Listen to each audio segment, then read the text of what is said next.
हम एक ऐसी दुनिया में रहते हैं जहाँ हर मोड़ पर इंसानों के भीतर डर और सिरन पैदा करने के लिए आत्माएं और अन्य शैतानी ताकतें अपना रौब दिखाती रहती है।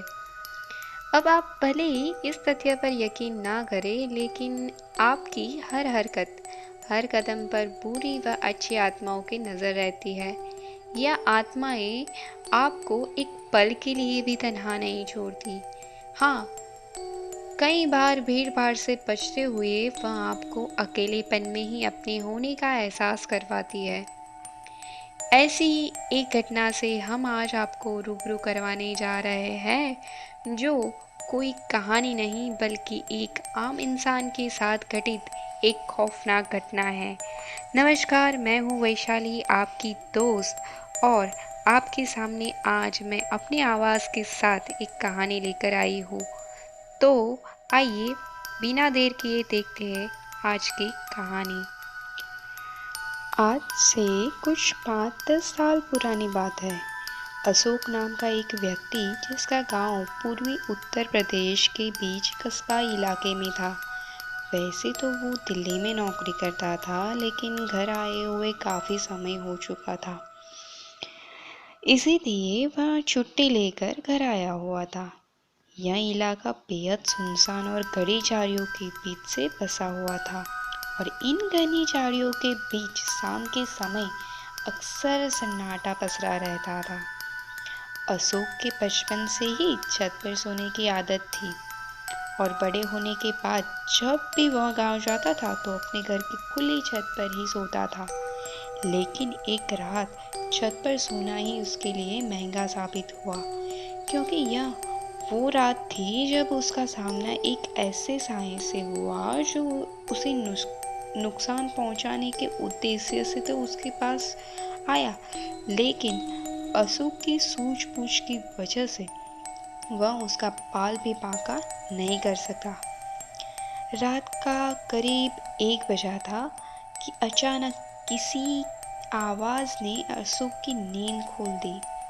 वह अपनी चारपाई से उठकर छत की रेलिंग के पास जाकर आसपास देखने लगा। उसने अपने घर से थोड़ी ही दूर किसी साए को इधर उधर घूमते हुए देखा। छोटा सा कस्बा इलाका था, उसे लगा शायद कोई अपने घर से बाहर निकल आया होगा।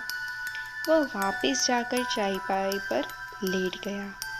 उसे फिर कुछ आवाज़ सुनाई दी, लेकिन इस बार आवाज़ थोड़ी ज़्यादा पास से आ रही थी।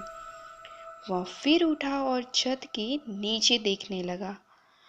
उसे अपने घर के पास ही एक साया दिखाई दिया, लेकिन खौफनाक बात यह थी कि वह सिर्फ साया था, उसका शरीर नहीं था।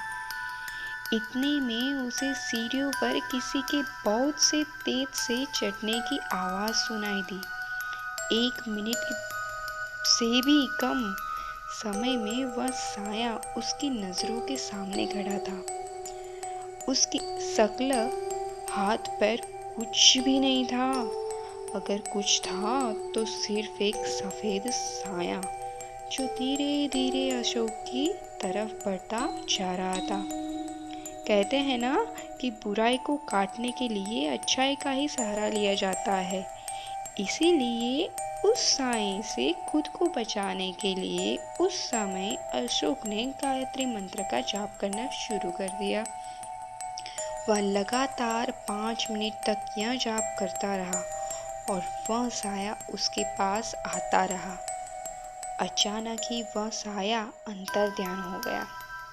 वह हवा था, और एकदम से ही हवा में बहकर गायब हो गया। वह कहाँ गया, कहाँ से आया था, कुछ पता नहीं चला। लेकिन कुछ समय जब तक वह साया अशोक के सामने रहा, उन चंद लम्हों ने अशोक के हाथ पांव फुला दिए थे। उम्मीद है दोस्तों कि आपको ये कहानी पसंद आई होगी।